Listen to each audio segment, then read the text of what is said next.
God is speaking to your parishioners. God is speaking through my bishop, and so forth. For everybody to listen to one another, then we start having more of a paradise, and we don't have to worry about really attracting people. The word will spread.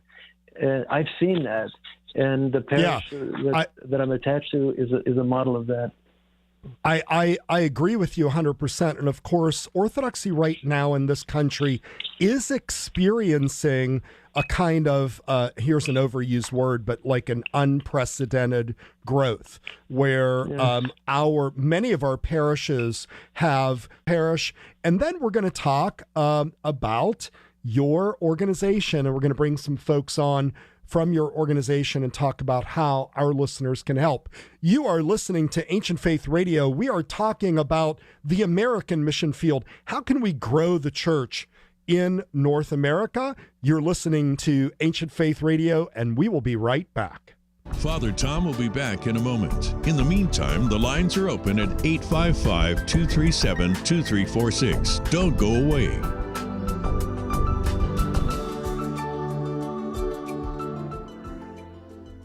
This is an Ancient Faith Radio public service announcement. Americans need orthodoxy, but without more mission parishes, we will never reach everyone for Christ. Parishes need active priests. Far too many mission priests and those serving smaller parishes struggle financially. Many subsist working dead secular jobs, often qualifying for government assistance. Families suffer. Keeping needy priests in their ministries and their parish doors open is the mission of Share the Faith, a pan-Orthodox nonprofit ministry. Learn more about how you can help Orthodox missions by visiting sharethefaith.net. That's sharethefaith.net. This has been a public service announcement of Ancient Faith Radio. We're back with Ancient Faith Today and Father Tom Soroka. Give us a call at 855-237-2346. Here once again is Father Tom. Father Evangelos Pepps, and we're talking about the American mission field. How can we expand the mission in this country? How can we start more parishes? How can we support our priests? Father, before we bring some of those who are helping you in this blessed work, let's talk a little bit about parishes and missions. In your experience, what makes for a welcoming, successful, vibrant mission parish? It would be wonderful to hear another 20 comments. But from my years, again, I'm 65. I waited 5 years after youth ministry and then ordained in 87. Actually, tomorrow will be 36 years, I think. That the number one thing is honesty and authenticity. So let's say you're coming into leadership, might be all enthused, ready to go for missions. Another priest goes into a parish that might be more, quote unquote, parochial, and he has to go very slow, especially if he has a wife and children. And he has to make sure that the leadership is embracing this. So a good way to start is just having peace, having honesty, and being authentic. Now, I know that healthy parishes are parishes where people go if they want to, and everybody on the one hand is kind of left alone to be themselves, you be you, I be me. And there can be fun and healthy activities, such as, for example, talent shows and so forth, to get people together to relax and, fellowship among themselves. But when we go to worship, it's a very total heartfelt thing where you could even say for some, there's no question at the parish I'm attached to, and even when I'm serving these pious Romanians, if I may use the term, to some degree, it's an erotic love. It's a divine eros. I should have used the term divine first, because that's the very term that St. Simeon and St. Macarius of Egypt also uses. And it's certainly interesting that St. Porphyrius reminds us of this. So on the issue of how, we have what makes for a healthy mission parish is Blessed Seraphim Rose also reminded, you have to be fully human before you can start being holy. So being authentic. And there's no question that if people could all get familiar with some of the contemporary saints. I have in my hands a book that's being translated into English as we speak. It was first written in Greek. It's gorgeous with a color photo on it, and we'll be teaching on it in late May on some podcasts. It's called Ayi tis Amerikis. So I'll give it, of course, in English before the book is translated, Saints of America. And so that's helpful because these saints really didn't begin till the late 18th century. But we have these others like Porphyrios that people can't get enough of. And Gabriela, the ascetic of love. Reading those saints is especially excellent for people of all backgrounds, including agnostics, atheists, people maybe that have dabbled into their ways to have dialogue and start something special so that people might think, maybe I should just put my heart into this when I'm standing up for this prayer service that I haven't been going to before this Vespers. I've read that these other people became sanctified. And so to me, if I was to just walk in as a non-Orthodox now, that's what I would be hungry for. I would be hungry for the real thing. Indeed, indeed. Thank you very much for that, because I think it's kind of important that you really said this very well. In other words, when you start a mission, it's not just about, hey, you be you, I'll be me. We'll kind of have some activities and hope that we get more people. It is very interesting. I had a guest on the show about a month ago. He wrote a book called Non-Verts. Yeah. And it is the growing number of people who say that they no longer belong to a religion. They formerly belonged to a religion, but now they say that they are none. They don't belong to a religion. And it seems like the young people that are attracted to the Orthodox faith want authenticity. They want not sort of some kind of flash that is simply emotional. They want the real deal because, and the reason why, and I'm almost kind of repeating what you said, but it bears repeating. They are reading these deep works, right? They are reading the lives of the saints. They are reading the writings of the saints, both contemporary, and they are reading our ancient saints, you know, the ancient theology and from the councils and the fathers and so forth. They are coming to the church with all of this knowledge, and they are coming to the church saying, I want this. Like, I want this authentic experience that I hear about and read about in this book. And if we don't give that to them, Father, then we've not done our job, right? That's right. And if we do our part and we leave the rest to God, it's very possible, if they're serious, that they'll go deeper. I mean, we want to make saints. That's the name of the story here is we are trying to become holy. And yeah, that is the end game. And, you know, I think sometimes parishes can be very complicated organisms because, you know, there's no spiritual litmus test to say, you know, you have a certain, you were baptized and you have fulfilled certain obligations and you believe certain things and you come. However, I think the important thing is recognizing that in parishes, sometimes not everybody's on the same page. People can be there for different reasons. They have certain last names or they have certain ethnicities. And I'm not saying that's wrong, but that's just the starting point. In other words, you can be of a certain ethnicity that makes you an Orthodox Christian, but to be an Orthodox Christian means to be deeply in love with Christ and to be able to want to partake of the divine nature and not simply, you know, be a member of some religious social club. Yeah. All right. So let's do this, Father. We have a couple of your co-workers in this ministry, which you have formed, called Share the Faith. So we want to bring on right now Sophia Petru and Stratos Paraskevadis. Sophia and Stratos, are you there? Yes, good evening, Father. Good evening. Stratos, are you with us?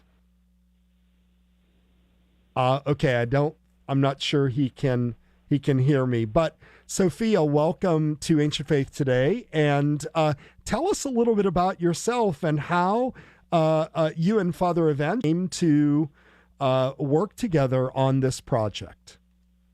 Great. Well, my husband and I moved to Houston, Texas in 1979, and that's where we met Father Angelo. And in fact, I remember he came out to do a mission divine liturgy in our home in 1979, and we were all part of a young adult league as well. So we go way, way back. And so for some time we've been connected, and I've known of Father's great work, his selfless work in Share the Faith. And so about a year ago or so, he asked me to join the organization. I was very happy to do so. And I witnessed personally his tremendous work and his zeal for this very, very compassionate work. Indeed, indeed. And why is this important to you? So you were inspired by Father Evangelos, but tell us about you personally. Why is this an important issue to you to support priests and missions and spread the Orthodox faith? I'm a member of the Annunciation Cathedral Greek Orthodox Church in Houston, and we have a very, very vital, just a great, great community. But not everyone does have that.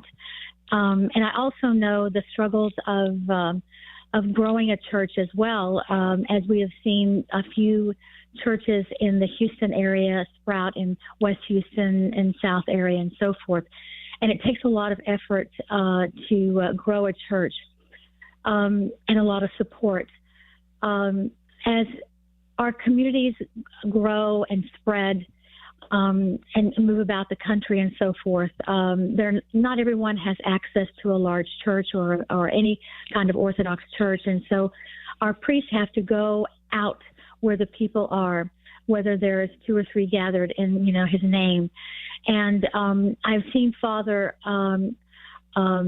recruit priests to go out, and also priests who are independent go out into various areas of away from larger cities into smaller communities, and find individuals who are interested in the faith and begin to grow that. And so my association with Father has been on a personal, my husband and I on a personal level. We've seen his work and, of course, witnessed his struggle to find and support priests who are willing to go out and do missionary work in our own country. And many times we know of the mission work that we do and overseas, and that is absolutely wonderful. It's needed and it's God's work.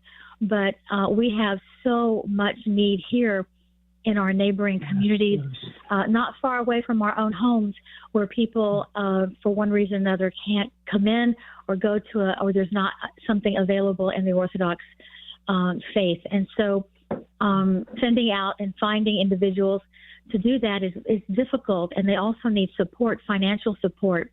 And so this organization is charged with trying to find the funds to provide gas money and to provide books. Right now, Father Evangelos' son, Stephen. Stephen, are you on the line there? Welcome to Ancient Faith Today. Hey, how are you, Father? Can you hear me all right? We can hear you just great. How wonderful it is that you're calling to support your father. tell us a little bit about your dad and tell us something good. Tell us about the work that he does. Yeah, my dad. So the reason why I'm calling is I just wanted to give him a shout out, show him my love. Who is my dad? I think a good storyline that I could think of that would demonstrate our upbringing would be, we often felt like, the traveling circus. We felt like the traveling church, with my dad being the priest, my mom the presbytera, my sisters in the choir, me being the altar boy. You get a calling, you go to it, you travel 3 hours to Chicago, you go and do that. You got to go to New York and serve a parish over there. You go do that. So a lot of it is servant leadership, demonstrating by example. Wow. I think one of the biggest things that's resonated with me and my father is authenticity, just straight, honest truthfulness between us. And, I just admitted of myself, my faith isn't always knows me, and that's what I really love about him, is that even with my flaws, we have this thriving relationship together. Well, Stephen, God bless you. That's really quite a testimony, and it says a lot, because I know, growing up as a PK, as we say, a priest kid, is not easy. And often, we hear of circumstances where priest kids become cynical, they leave the faith for one reason or another. And I know that, nobody's expected to sort of be perfect and without flaws. All of us priests have flaws, but you showing your love for your father and your support for your father tonight really speaks volumes about him and about you. Father Evangelos, I'll give you a second to respond here. I did not pay him. I did not know he was calling. He didn't. It was a surprise. Well, thank God. That's really wonderful. Thank you for calling, Stephen. That was very, very kind of you. God bless you, and keep up the good work. All right.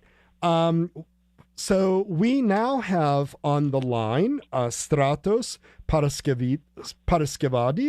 Stratos, welcome to Ancient Faith Today. Stratos, live from New York, from the Bronx. Outstanding. All right, live from New York. It's Tuesday night. Stratos, tell us about your love for the Orthodox faith and how you want to support people to spread it.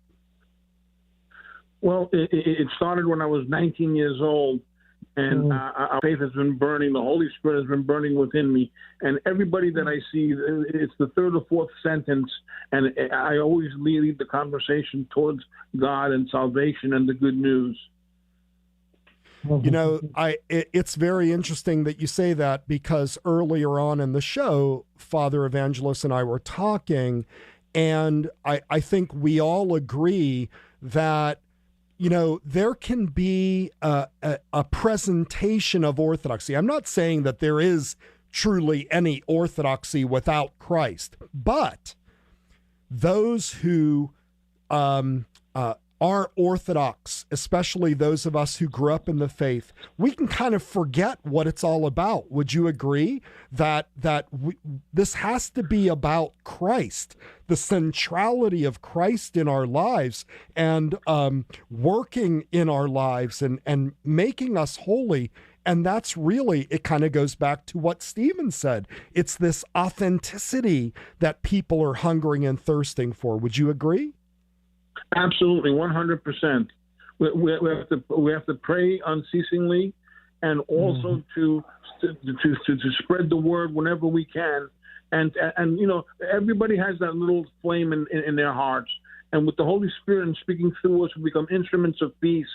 And if you save yourself, as Saint Seraphim of Sorrow says, then 1,000 souls will be saved around you. Thank you. Indeed. All right. So, Father Evangelos, tell us about this. Is a kind of homegrown organization that you've created, so everyone can go to share.